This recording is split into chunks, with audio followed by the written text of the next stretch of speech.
बैंगन आलू और मसाला भर के बनाया। पक गई है। अभी ये जो बचा वाला मसाला है इसको डाल दूँगी।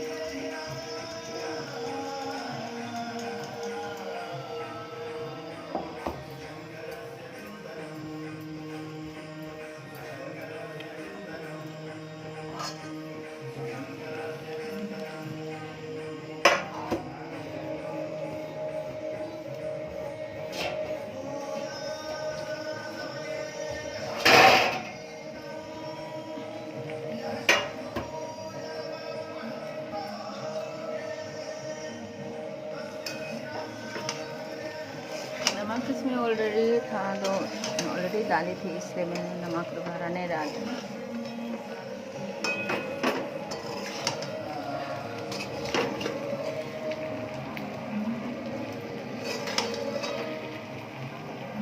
इसको डाल दूँगी, बाद में टेस्ट करके देखेंगे, अगर नमक कम है तो डाल सकते हैं।